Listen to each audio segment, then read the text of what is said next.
प्रभु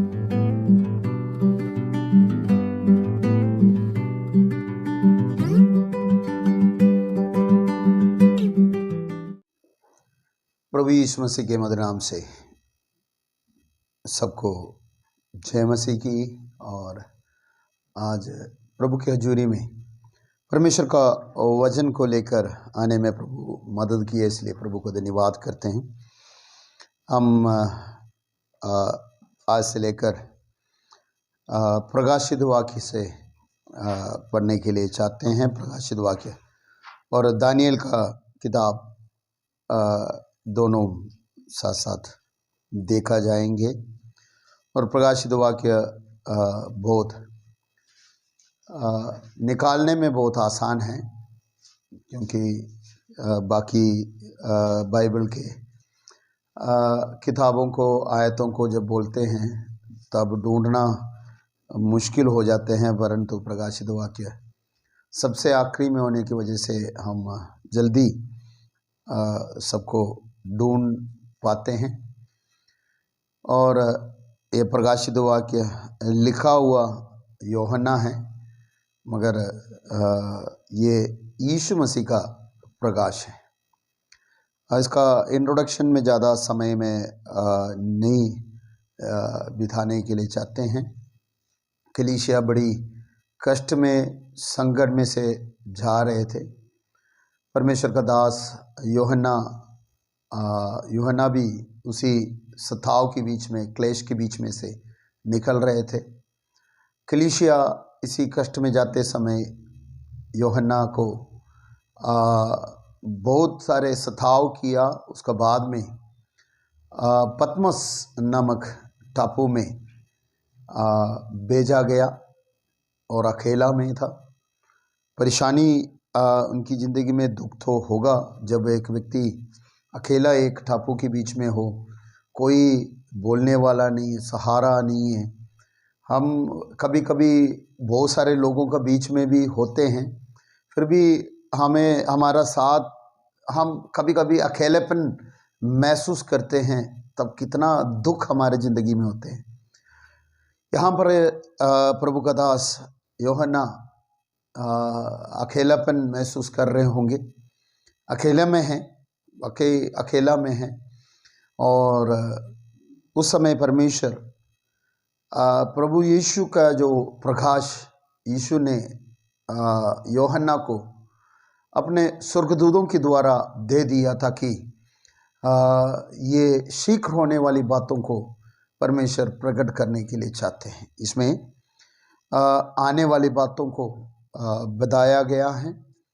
कलीसिया उन दिनों में जो कलीसिया है, उन कलीसिया को बारे में बताया। उन दिनों में जो एशिया माइनर में जितने भी कलीसिया थे, उनमें से 7 कलीसियाओं का नाम यहाँ पर बताया गया है। उनकी संदेश हम देख सकते हैं, और स्वर्ग की बातें, और फिर 7 साल के जो महाक्लेश के समय हैं, उस क्लेश के समय के बारे में देख सकते हैं। उसका बाद में यीशु मसीह का जो मेमने के, यानी यीशु मसीह का वहाँ पर मेमने के शादी 19वां अध्याय में हम देख सकते हैं। और फिर यीशु मसीह स्वर्ग से उतर आया हुआ बातों को देख सकते हैं। 1000 साल यहाँ पर राज करने की बातों को हम देख सकते हैं। उसका बाद में नया आकाश, नया पृथ्वी और नए यरूशलेम को हम देख सकते हैं। और इस तरह से अनंत काल के जिंदगी में प्रवेश होंगे करके प्रकाशित वाक्य हमें बताते हैं। आइए हम शुरू से देखते हैं इनके ये प्रकाशित वाक्य शुरुआत में ही उसके पहले अध्याय, इसको इंट्रोडक्शन दे रहे हैं।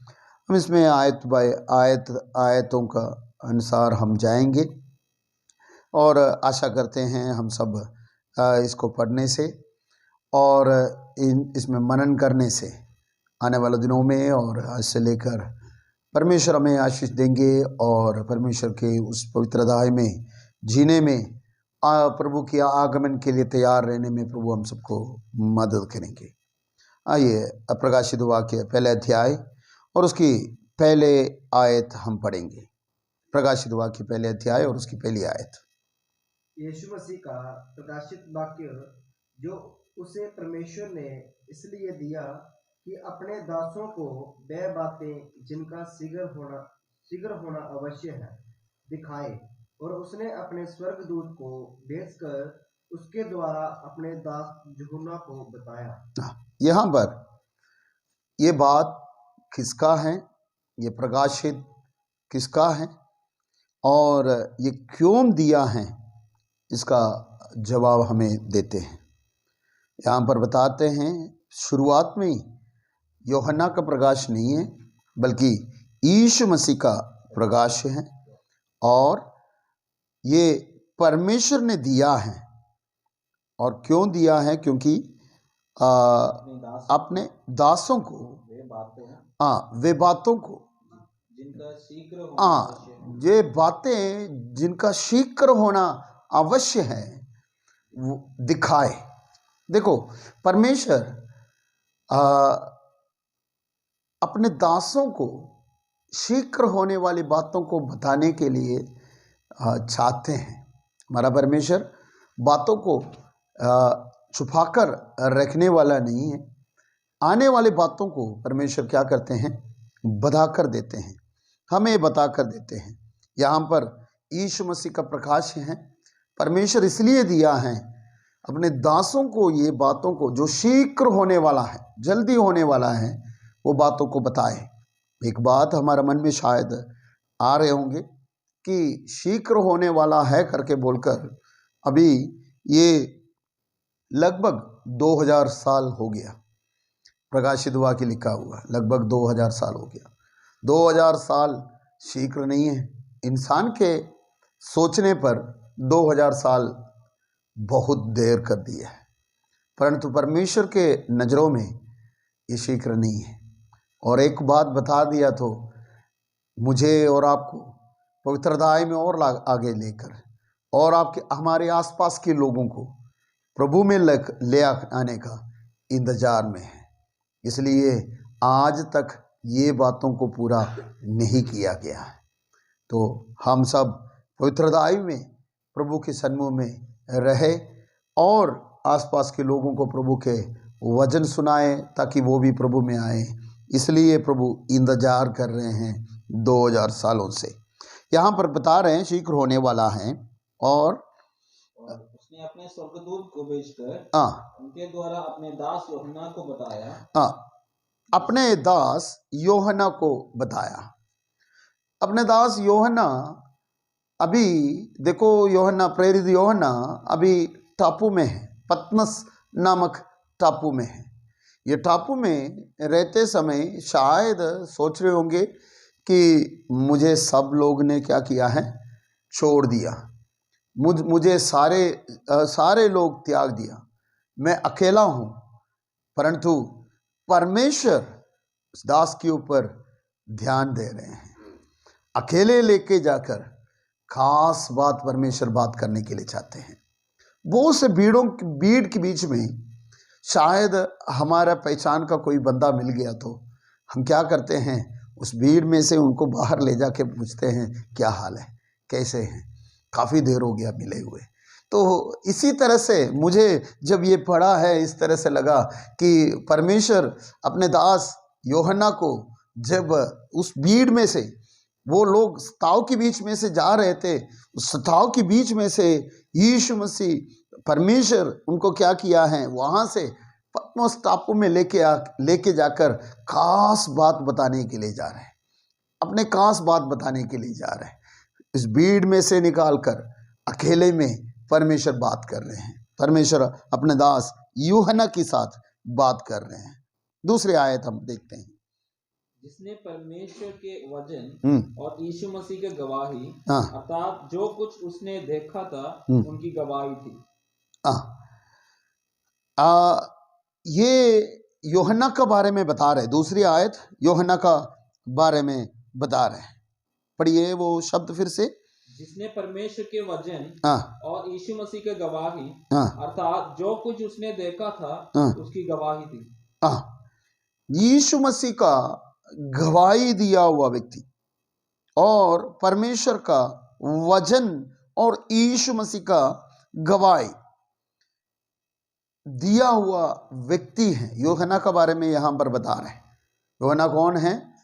यूहन्ना यहाँ पर बता रहे हैं जिसने परमेश्वर का वचन और यीशु मसीह का गवाही दिया हुआ व्यक्ति है।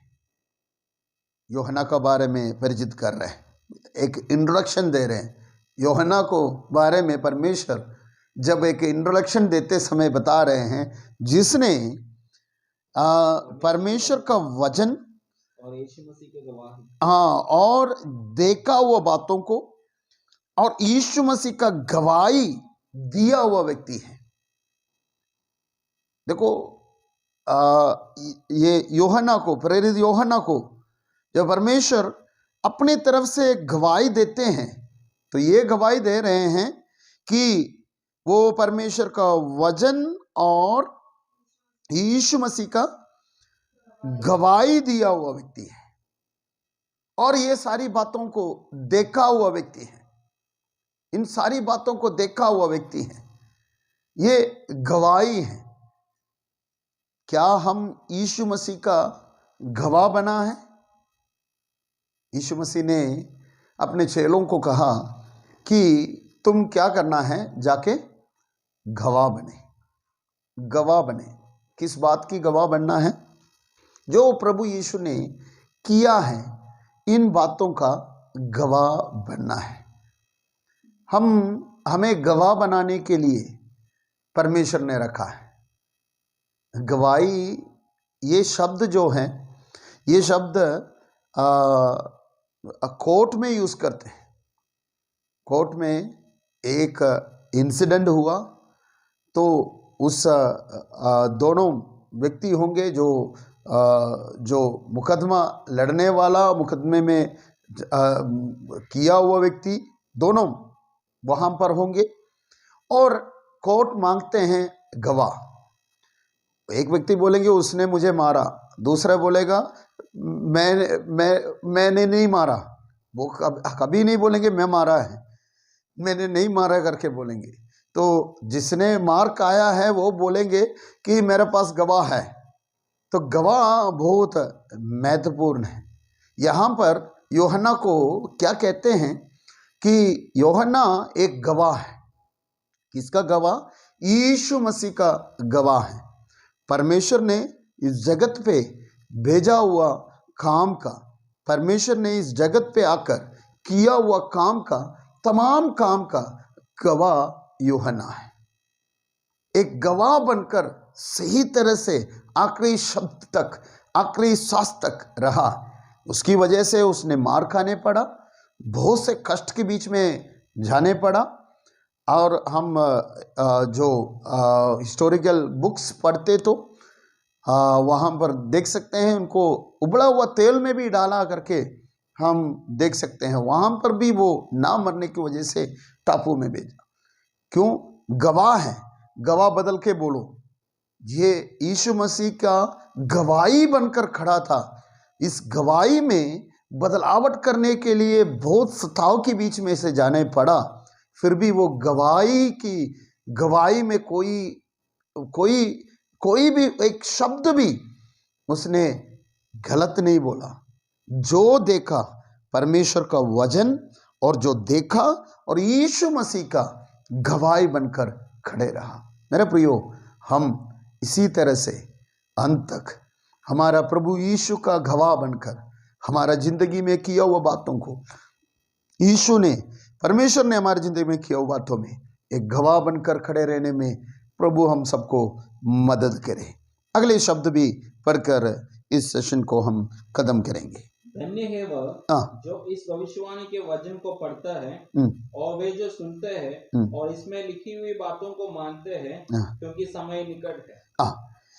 यहाँ पर फिर से वो शब्द आ रहे हैं कि समय निकट है। ये शब्द और पहले आयत में देखा हुआ शब्द दोनों मिलते जुलते शब्द हैं। शीघ्र होने वाली बातें, शीघ्र होने वाली बातें।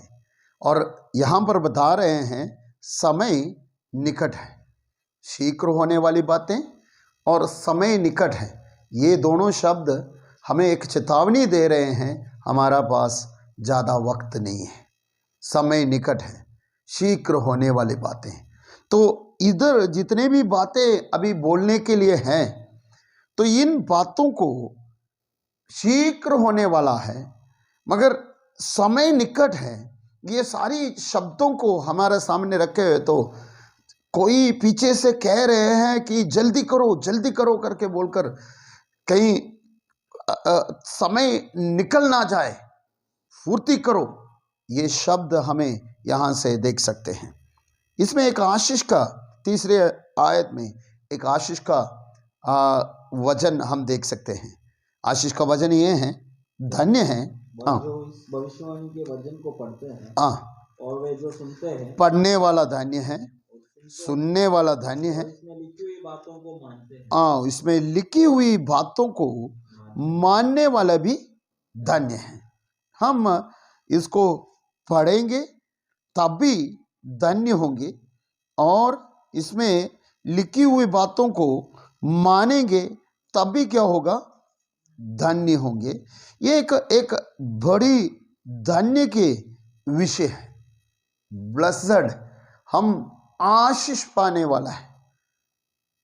इन दिनों में हम ये सुनेंगे तब भी, क्या लिखा है, क्या कौन कौन लोग आशीष पाएगा? जो भविष्यवाणी के वचन को पढ़ता है और वे जो सुनते हैं और इसमें लिखी हुई बातों को मानते हैं।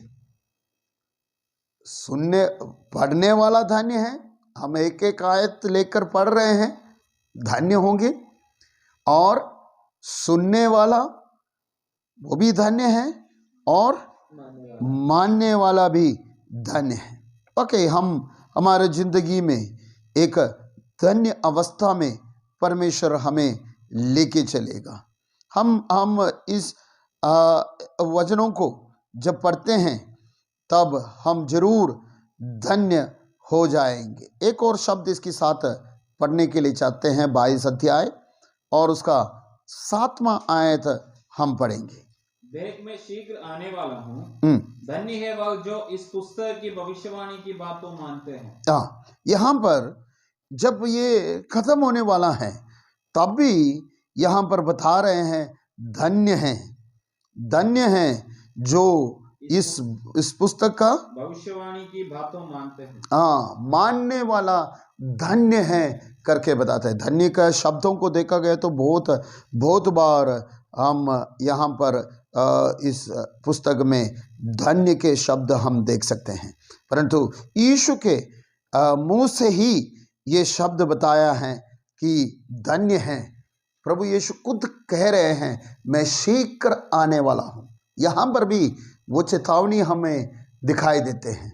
वो पहले शब्द में हमने देखा कि शीघ्र होने वाली बातें, अब तीसरी आयत में हमने देखा समय निकट है, और 22वां अध्याय 7वां आयत में देखा है, मैं शीघ्र आने वाला हूँ। प्रभु यीशु जल्दी आने वाला है और इस वचन को मानना बहुत जरूरी है। ये पूरा बाइबल भविष्यवक्ता की किताब कहते हैं, भविष्यवाणी का किताब है। शुरू से लेकर आखिरी तक ये भविष्यवाणी है। उत्पत्ति के पुस्तक शुरुआत से हम भविष्यवाणी देख सकते हैं, और आखिरी किताब जो प्रकाशित वाक्य है वो पूरा एक भविष्यवाणी है। तो ये भविष्यवाणी का किताब को पढ़कर और उसको मानने वाला धन्य है। देख मैं जल्दी शीघ्र आने वाला है। यीशु मसीह जल्दी आने वाला है। मेरे प्रियो, हमारा पास समय नहीं है, समय निकट है, इसलिए तैयार हो जाओ।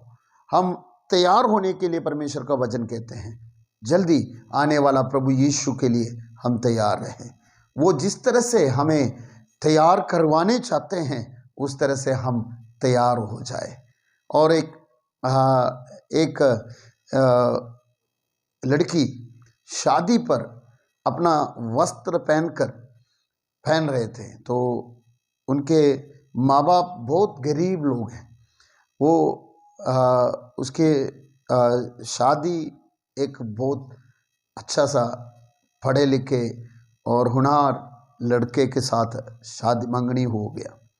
तो जब वस्त्र खरीद रहे थे, कपड़े खरीद रहे थे, और उस लड़की ने उसके बाप से बोला ही डिजर्व इट, ये बहुत महंगा एक कपड़ा ले रहे थे, और उस बेटी को उसकी बेटी का बाप ने पूछा, बेटा इतना महंगा कपड़ा?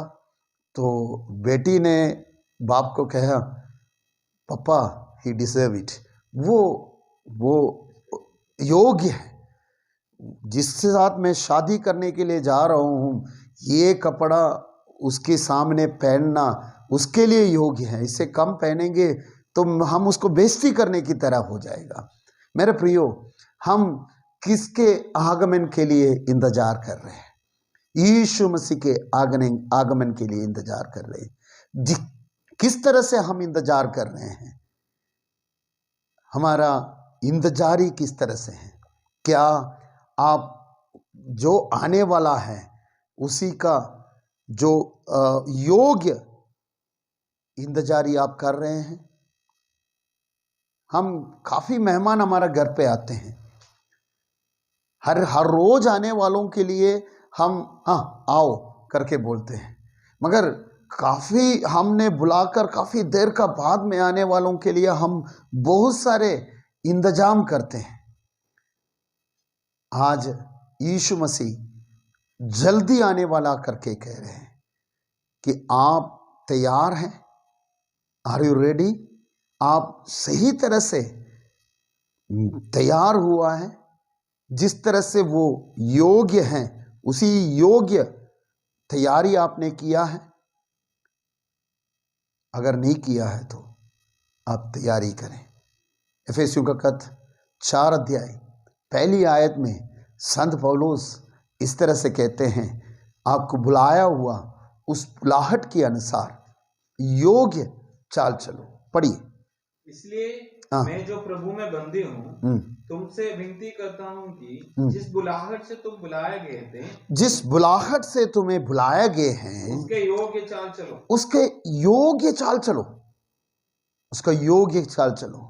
यीशु मसीह आने वाला है, क्या हम उसकी योग्य चाल चल रहे हैं? अगर नहीं चल रहे तो मेरे प्रियो, हम अपने बाकी बातों को छोड़ें, उनके आगमन के लिए तैयारी रहें। वो शीघ्र आने वाला करके कहे हैं, समय निकट है, समय निकट है, और हमारा पास वो जल्दी शीघ्र होने वाली बातें हैं। इसलिए प्रभु यीशु ने, परमेश्वर ने ये अपने दास को प्रकट किया है। तो इसलिए हम तैयार रहें, उसकी आगमन, यीशु मसीह के आगमन के लिए तैयार रहें। इन वचनों के द्वारा प्रभु हम सबको आशीष करे। आइए हम प्रार्थना करें। पवित्र खुदावंद, हम आपका धन्यवाद करते हैं। धन्यवाद हो प्रभु जी, आपकी हजूरी में बैठकर प्रभु जी थोड़ी देर वचन से मनन करने में आपने अवसर दिया। धन्यवाद करते हैं, आशीष करें प्रभु। आपके वचन निर्मल है प्रभु, आपकी वचन मीठा है प्रभु जी। इस आपकी वचन दो धारी तलवार से भी तेज है प्रभु। आपके निर्मल, मीठा और तेज वचन को ग्रहण कर चलने में प्रभु जी हमें मदद करें। इस वचन जिस तरह से हमें अगुवाई देते हैं, आज्ञाएं देते हैं, उसकी आज्ञाओं को, इस वचन का आज्ञाओं को पालन कर आगे बढ़ने के लिए हम सबको सहायता करें। आपके आगमन के लिए, आपकी योग्य तैयारी करने में प्रभु जी हम सबको सहायता करें। हम शायद प्रभु जी पिछले दिनों में योग्य तैयारी नहीं किया, आज से लेकर, अभी से लेकर प्रभु आपके आगमन की योग्य तैयारी करने में हम सबको सहायता करें, हमें मदद करें। सुनने वाला तमाम लोगों को प्रभु आप आशीष करें। जिस तरह से वचन में लिखा है, इस तरह से प्रभु जी सुनने वाले आशीष पाएंगे, पढ़ने वाले आशीष पाएंगे, इस पर चलने वाला भी आशीष पाएंगे। इस तरह से आशीष पाकर चलने में हम सबको सहायता करें, यीशु मसीह के नाम से आमीन, आमीन। प्रभु हम सबको आशीष करें। धन्यवाद।